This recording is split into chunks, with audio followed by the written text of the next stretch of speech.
오늘은 요한복음 3장 1절부터 15절까지 말씀 함께 살피겠습니다.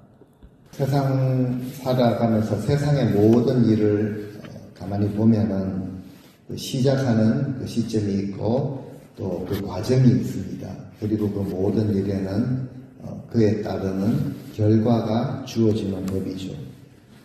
신앙의 여정도 마찬가지입니다.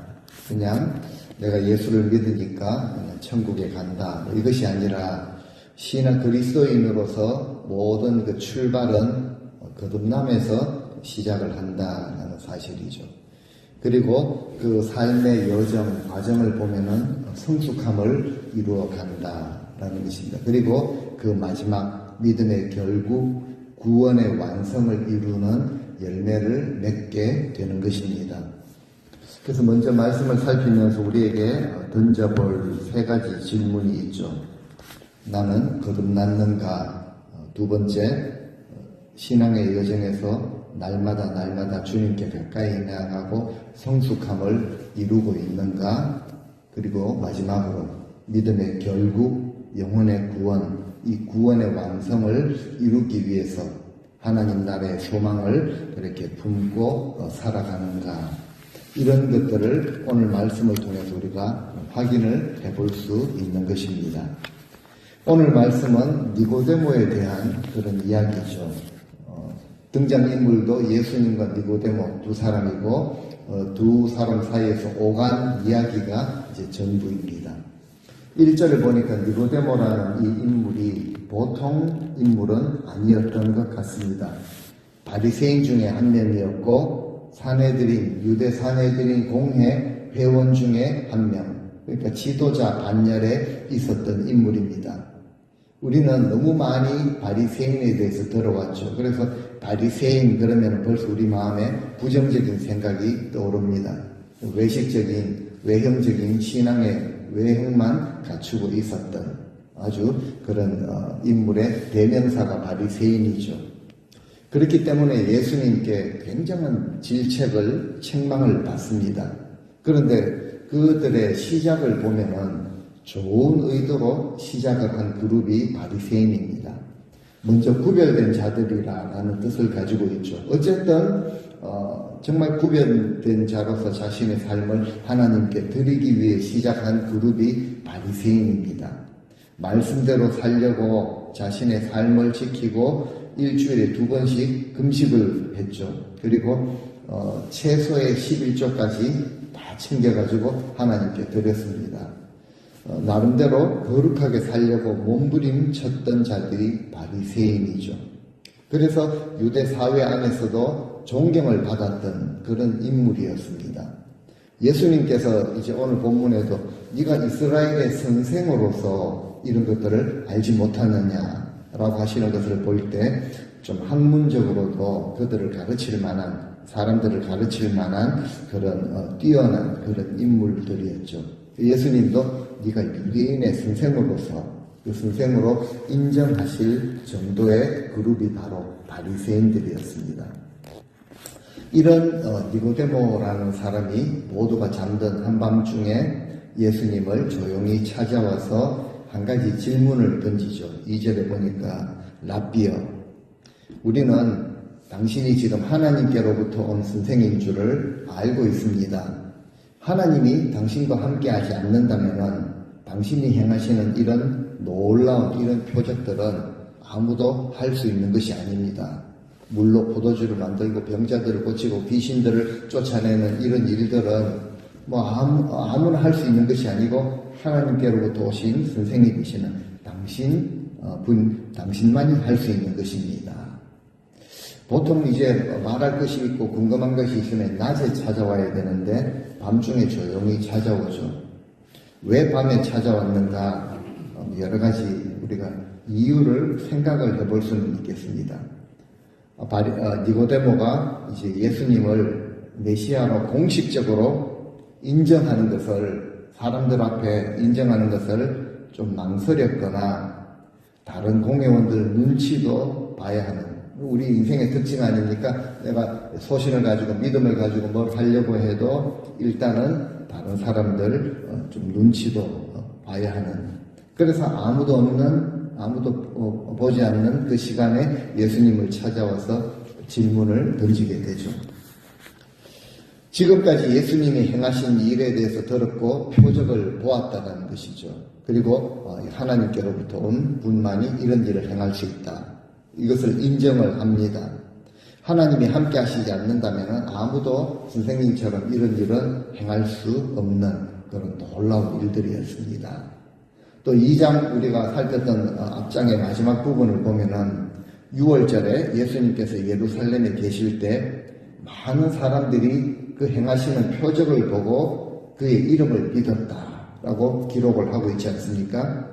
지난주 말씀처럼 예수님은 성전을 정결하게 하신 후에 모든 것을 정리하신 후에 당분간 예루살렘에 그 기간 동안 계셨다는 거죠. 그때 수많은 기적들을, 표적들을 행하셨죠. 그 니고데모 역시 예수님이 행하시는 많은 표적들을 보았고 소문을 들었을 것입니다. 진실로 하나님이 보낸 사람이구나 라는 것을 느꼈을 것입니다. 그래서 예수님에 대한 좀 이런 분이면 우리도 그렇지 않습니까? 만나보고 싶고 한번 찾아보고 싶고 요즘 같은 해 사인을 꼭 받아야 되는 그런 분이었죠. 그래서 호의를 가지고 낮에 가려고 하니까 눈치가 보이고, 그래서 이제 밤중에 조용하게 찾아와서 조심스럽게 하는 말이 당신은 하나님이 보내신 분입니다. 당신이 지금 행하시는 이런 일은 아무나 할 수 있는 것이 아닙니다. 그렇게 예수님이 행하신 표적에 대해서 말을 했는데 예수님은 동문서답을 하시죠. 3절 말씀 같이 읽으시겠습니다. 예수께서 이르시되 진실로 진실로 내게 이르노니 하나님 나라를 볼 수 없느니라. 아멘. 무슨 말입니까? 누구든지 다시 태어나지 아니하면 절대 하나님의 나라를 볼 수가 없다. 그 뒤에는 하나님 나라에 갈 수도 없다라고 하시지만 다시 태어나지 않으면 하나님 나라가 있는지 이것을 제대로 볼 수도 없다. 즉 신앙의 본질은 니고데모는 지금 예수님이 행하신 이런 일 때문에 좀 흥분이 되었죠. 대단한 분이다. 하나님 보내신 사람이 아니면 아무나 할 수 없는 것이다. 표적에 대해서 그렇게 그런 반응을 보였죠. 예수님이 하시는 말씀은 신앙의 본질은 뭔가 드러나는 것, 표적 이런 것을 가지고 신앙의 본질을 말할 수 없다. 무엇인가 하면은 바로 거듭남이다 라고 말씀을 하시죠. 그 니고데모가 당신은 하나님 보내신 선생님입니다 라는 이 고백에 어떤 대답을 해주시는 것이 아니라 거듭남에 대해서 말씀을 하십니다. 사람이 거듭나지 않으면 하나님 나라를 볼 수가 없다. 여기서 거듭남은 born again이죠. 육체가 다시 태어나는 것이 아니라 영적인 새로운 그런 탄생을 의미합니다. 성령을 통해서 이루어지는 내적인 변화, 즉 새로운 생명을 의미하죠. 그래서 우리가 born again 하지 않으면 하나님 나라를 볼 수가 없다. 거듭나지 않으면 누구라도 하나님 나라에 들어갈 수가 없다라고 하니까 니고데모가 어떤 반응을 보입니까? 4절에 나와 있죠. 사람이 늙으면은 나이가 들었는데 어떻게 다시 태어날 수가 있겠습니까? 어머니 뱃속에 다시 들어갔다가 어떻게 그렇게 나올 수가 있겠습니까? 우리 같아도 그렇게 반응했을 것입니다. 나이 든 사람이 어떻게 다시 태어날 수가 있단 말입니까? 어머니 뱃속에 다시 들어갈 수는 없지 않습니까? 니고데모가 분명히 예수님의 말씀을 제대로 이해하지 못했던 것이죠. 태어난다는 것을 이제 육체적인 출생으로밖에 생각할 수가 없었을 것입니다. 7절에도 예수님께서 이제 니고데모에게 내가 너에게 거듭나야 하겠다라는 이 말을 놀랍게 여기지 말라. 예수님도 인정을 하시죠.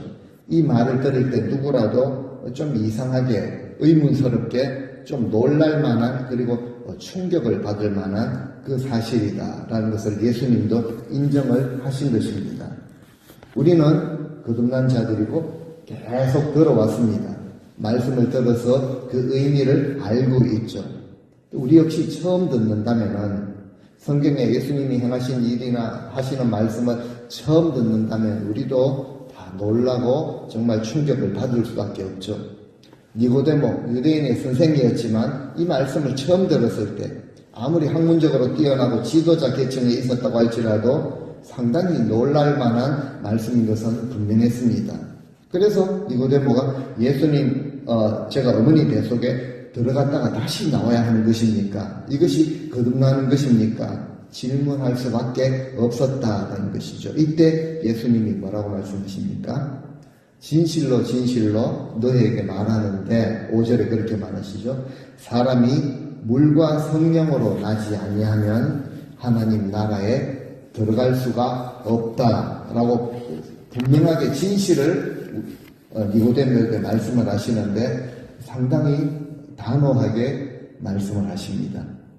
지금 니고데모를 굉장히 혼란스럽게 했던 그 표현, 거듭나야 된다, 두 번째로 태어나야 한다라는 이 표현을 5절에 가서는 사람이 물과 성령으로 태어나야 한다라고 해석을 해주시죠. 물은 세례를 뜻합니다. 그리고 성령은 영적인 변화를 의미하죠. 니고데모에게는 상당히 어려운 표현이었습니다. 그래서 니고데모의 이해를 돕기 위해서 6절에 설명을 해주시죠. 자, 육으로 난 것은 육신이다. 영으로 태어난 것은 영이다. 라고 이렇게 말씀을 하십니다. 그렇죠. 육체에서 태어난 것은 육체입니다. 성령으로 태어난 것은 성령이라고 말씀을 하시죠. 그러니까 육신으로 이제 아기가 태어나는 것하고 영적으로 이제 새로운 존재로 새 사람으로 태어나는 그 출생은 완전히 다르다라는 것을 강조하시는 것이죠. 여기 앉아있는 우리 인간, 이 땅에 태어난 모든 인간들은 뭐 순산을 하셨던 그 어머니가 난산을 했던, 그리고 자연분만을 했던, 제왕절개를 했던 모두가 출생의 그 과정을 통해서 태어난 존재들입니다. 그런데요, 성령으로 태어났다라는 것은 전혀 다른 이야기를 하는 것이죠. 주님께서 거듭나야 하겠다라고 한 것은 육신을 두고 말씀하신 것이 아닙니다. 영이 거듭나야 한다라는 것이죠. 영은요, 우리 존재의 중심입니다. 존재의 중심, 목적을 육신에 두고 살아가는 이방인들과는 전혀 다른 모습이라는 것이죠. 하나님 나라에 들어가기 위해서는 물과 성령으로 거듭나야 한다라고 말씀을 하셨습니다. 우리가 이 땅을 사는 동안 육신은 거듭날 수가 없습니다. 인류 역사상 죽었다가 이제 다시 살아난 존재가 몇 명 있죠. 하지만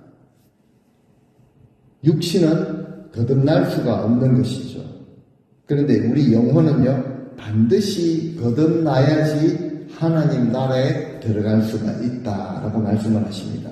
우리 영이 두 번 태어나야 한다는 거죠. 처음 어머니 뱃속에서 나올 때 호흡을 시작함으로 육신이 한번 태어났다면은 예수 그리스도를 구주로 영접하면서 우리 영이 다시 한번 태어나는 것을 뜻합니다. 영어로 born again이라는 것이죠. 우리가 이 말씀을 처음 듣는 자들이었다면 좀 놀랄 만한, 충격을 받을 만한 이야기죠. 교회 출석을 오래 했습니다. 예수님을 믿는다고 그렇게 고백을 했죠. 출석을 얼마 동안 했느냐, 경륜이나 연륜이, 경력이나 이런 것이 얼마나 되었느냐, 이것과는 좀 차원이 다른 말씀을 예수님이 하시죠. 하나님 나라에 들어가느냐, 들어가지 못하느냐의 문제가 되기 때문에 그렇습니다. 니고데모 역시 거듭나야 한다는 말씀에 놀랐던 것이죠. 그래서 7절에 가면은 내가 너에게 거듭나야 하겠다라고 하는 이 말을 놀랍게 여기지 말라. 니고데모가 놀랐죠. 그런데 예수님은 이 말을 놀랍게 여길 것이 아니다. 정말 오늘날로 표현하자면은 신중하게 그리고 심각하게 여겨야 되는 말씀입니다. 오늘 우리가 이 말씀을, 예수님이 하신 말씀을 우리가 듣고 있죠. 오늘 이 말씀을 들으시는 이 자리의 성도님들 이상하게 여겨지십니까? 좀 어렵게, 아니면 좀 놀랍게, 그리고 어떤 분의 사람에 따라서는 충격적으로 여겨지십니까? 물과 성령으로 두 번 태어나야 할 것이라, 그렇지 않고는 하나님 나라에 절대 들어갈 수가 없다, 진실로 하는 말씀이다 라는 이 말씀을 들을 때 어떻게 여겨지시는가요? 그래서 우리 가운데, 우리 마음에 가장 중요한 이 질문을 오늘도 던져봐야 합니다. 나는 거듭났는가? 경력이나 연륜 이런 거 말고요. 나는 예수 그리스도의 보혈로 거듭난 존재인가? 한번 물어보시기 바랍니다. 내가 거듭났다면 내가 어떻게 거듭나게 되었는가? 그리고 나는 어떤 거듭남의 증거를 가지고 있는가? 성령으로 거듭난 이런 증거가 있어야 되는데 그냥 오래 다녔으니까, 오랫동안 믿었으니까, 나는 믿으니까 이런 것이 아니라는 것이죠. 성령으로 거듭난 증거가 있어야 한다. 그래서 예수님이 이 거듭남의 특징에 대해서 설명을 해주십니다. 8절에 보니까 친히 성령으로 거듭난 자가 이런 모습이다 라고 설명을 해주시죠. 바람이 임의로 불죠. 항상 동쪽에서 서쪽으로 일정한 방향으로 항상 똑같이 불지 않습니다. 바람이 임의로 부는데 소리는 듣죠. 바람이 있으니까 소리는 듣습니다. 그런데 이 바람이 여기서 왔다가 이리 통과해서 저쪽으로 가는구나, 이런 것을 우리는 알지 못합니다. 그것처럼 성령으로 난 사람도 가장 큰 특징을 한 가지 말씀하시면서 이런 특징이 있다, 상당히 중요한 특징을 말씀을 하시죠. 우리는 다시 태어났다, 거듭났다라는 것을 생각을 할 때 거듭나면 어떤 특별한 그런 역사가 있어야 한다. 최소한 방언이라도 해야 한다. 이것을 또 잘못 해석해가지고 방언을 하기라도 하면 이거는 구원의 확실한 그런 증표로 여겨버리는 이런 풍조가 있고, 그거를 또 강조하는 목회자도 있습니다. 방언 받았냐? 너는 확실하게 구원받았다. 분명히 말하는데 그렇지 않습니다. 구원받지 않고 어떻게 방언을 말할 수 있습니까? 할 수 있습니다. 또 하는 자들도 있고요. 그래서 또 다른 문제이지만요, 이것은 좀 넘어가도록 하고, 그래서 어떤 현상이 일어나는 이런 것을 가지고 특별한 역사가 있어야 하는 이런 것으로 말하는 자들이 있죠. 그렇지 않다는 것이죠. 이상하게 여기지 말라. 물과 성령으로 거듭난 것은 성령의 역사이죠. 그런데 성령의 하시는 역사는 바람과 같아서 눈에 보이는 것이 아니다. 보이지는 않지만 그 결과는 분명하다는 거죠. 능력을 행하고 대단한 것을 행하는데 그 결과가 좋지 않은 것이 얼마나 많이 있는지 모릅니다. 성령의 역사는요, 그 결과가 분명하다라는 거죠. 바람이 부는 것과 같다라고 설명을 했습니다. 바람이 불어서 소리가 들리는데 어디로 와서 어디로 가는지 눈으로 확인은 못한다라고 말씀을 하시죠. 그런데 분명한 사실은 바람이 있다라는 것이죠. 바람이 가지고 오는 영향력, 그 결과를 통해서 알게 된다는 거죠. 바람이 실제하고 있구나라는 것을 알지 않느냐. 이와 같이 성령께서 행하시는 역사도 어디서 어떻게 된 건지 우리는 이해를 하지 못한다고 해도 분명히 성령께서 역사하시는 것을 우리는 그 영향력을 통해서, 결과를 통해서 깨달을 수 있다는 거죠. 중요한 것입니다. 어떤 영향력, 어떤 결과일까요? 거듭난 자들은요, 소명을 따라 움직이게 하십니다. 하나님 나라에 소망이 있기 때문에 그 소망을 향해 나아가게 하십니다. 어디서 무엇을 하든지 사람들이 보든지 보지 않든지 삶의 영향력이 분명히 있다는 사실, 주님께서 굉장히 중요한 말씀, 실제 진실을 우리에게 말씀해 주십니다. 이것이 바로 성령으로 태어난 사람, 거듭난 사람, 하나님 나라에 확실히 들어가는 자들의 특징이다 이렇게 말씀해 주시니 얼마나 감사한지 모릅니다. 거듭났다라는 이 사실이 눈에 보이지는 않지만 우리에게 분명한 확신을 가져다 준다는 것이죠. 하나님 나라의 백성으로 살아가는 그 사람의 변화된 삶을 통해 거듭난 것이 있구나. 거듭난 것이 바로 이런 것이구나. 하나님 나라의 소망을 가지고 자신에게 주신 소명을 따라 움직이며 하루하루 삶의 성숙함을 이루어가는 이것을 분명히 알 수 있다라고 주님이 설명을 해주시죠.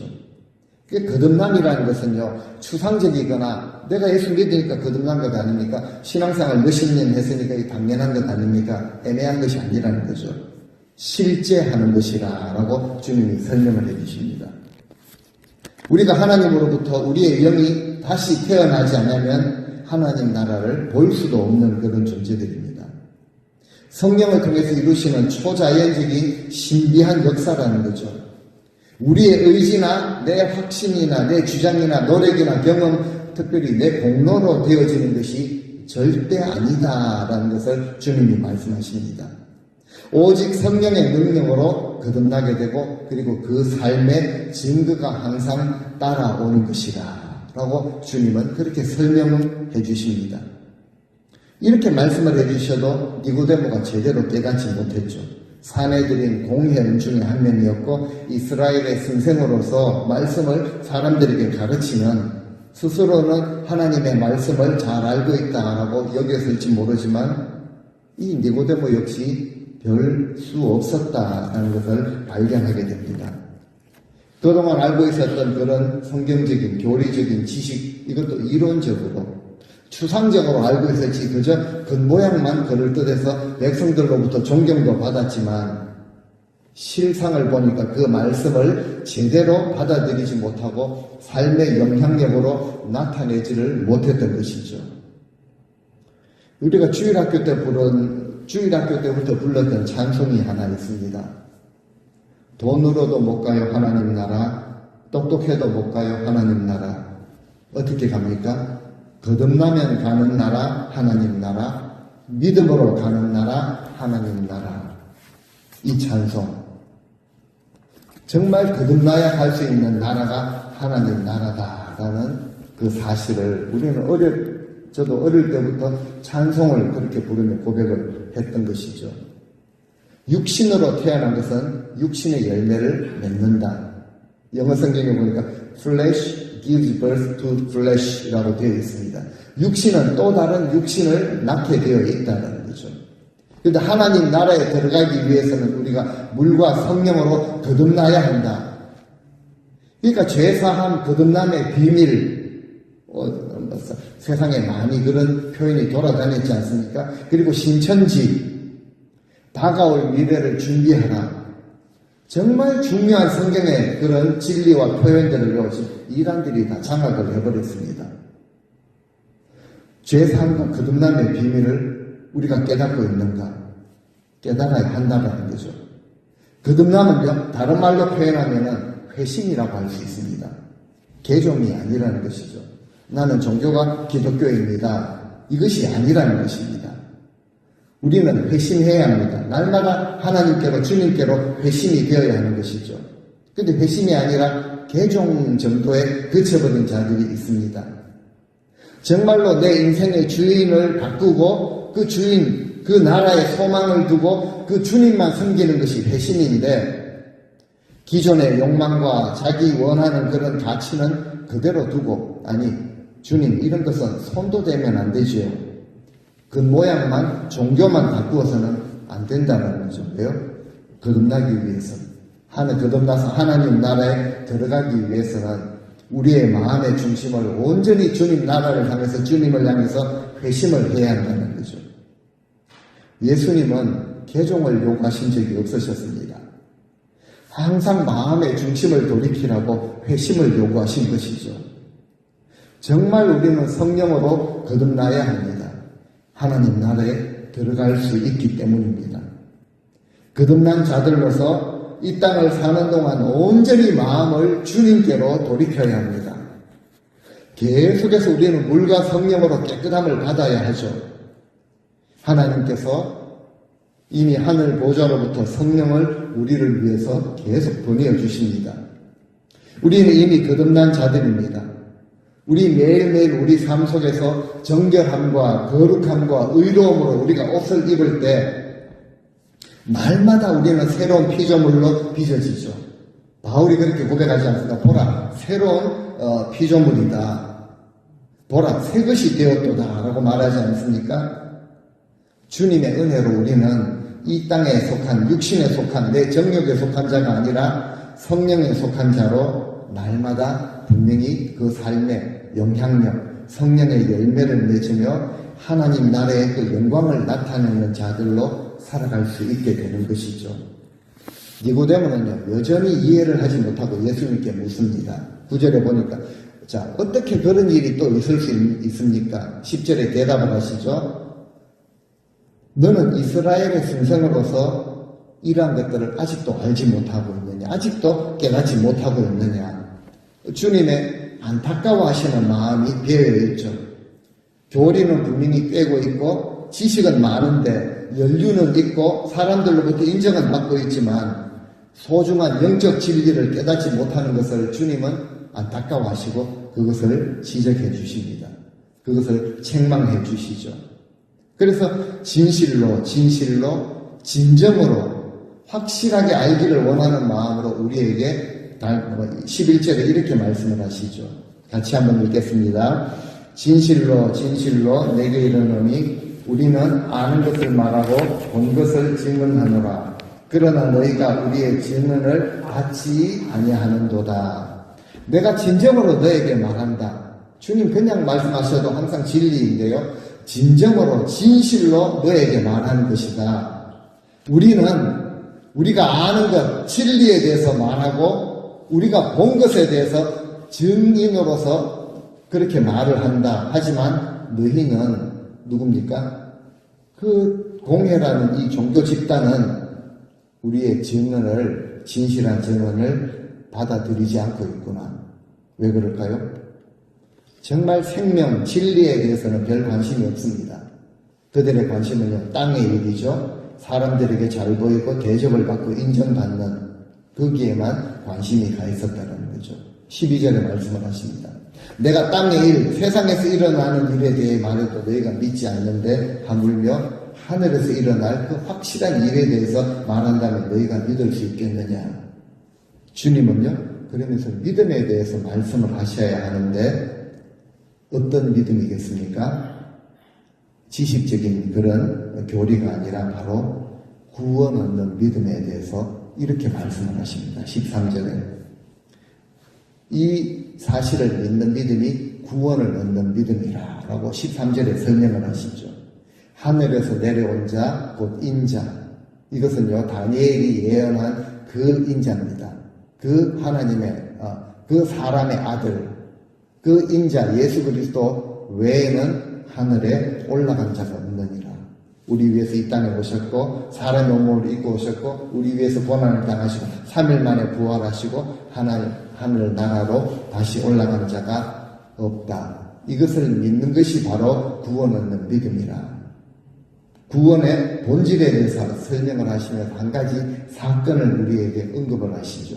14절에 보니까 옛날 구약 출애굽한 후에 모세가 광야에서 이제 뱀을 든 것 같이, 구리뱀이었죠. 노뱀. 이것을 든 것 같이 인자도 높이 들려야 하리니, 바로 십자가의 사건을 이야기를 하시는 것이죠. 바로 그리스도로 이 땅에 오셔서 십자가에 달려 죽으심으로 우리 인류의 구원의 역사가 이루어질 것이라 라는 것을 예고를 하신 것이죠. 예수 그리스도의 속죄하심을 믿는 것이 바로 진정한 믿음이요, 구원 얻는 믿음이요, 하나님 나라에 들어가는 믿음이라. 마지막 15절입니다. 같이 한번 읽겠습니다. 이는 그를 믿는 자마다, 바로 인자이죠. 우리 위해서 십자가에 높이 달려 돌아가신, 우리의 죄를 대속하신 예수 그리스도를 믿는 자마다 영생을 얻게 하려 하십니다. 예수 그리스도, 구원자 예수 그리스도를 믿는 그 믿음이 바로 구원의 열쇠가 된다. 영생을 얻게 된다는 것이죠. 불뱀에 물렸을 때 구리뱀을 쳐다보면은 구원을 얻는다더라. 사실을 알고 있는 자, 지식적으로 알고 있는 자가 아니라 구리뱀을 쳐다본 자가 살아나듯이 예수 그리스도 대속을, 주님의 희생을, 주님의 대속을 믿고 회개함으로 마음을 온전히 돌이키고 그 십자가의 길을 따르는 자, 이것이 바로 믿는 자이죠. 따르는 자가 죄와 죽음에서 구원을 받고 영원한 생명을 얻고 하나님 나라에 들어가게 된다.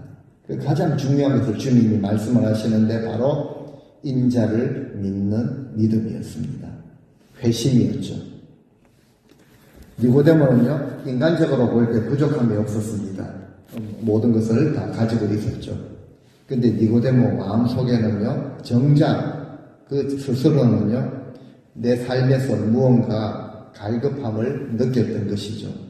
공회원 중에 한 명인데 밤중에 예수님을 찾아가는 것 쉽지 않았을 것입니다. 유대인의 선생으로서 지금까지 성취한 것들, 자기가 지금 소유하고 맺고 있는 이런 모든 것들로 채워지지 않는 가장 중요한 공허한 한 가지가 내면에 있었기 때문에 밤중에 예수님을 찾아가죠.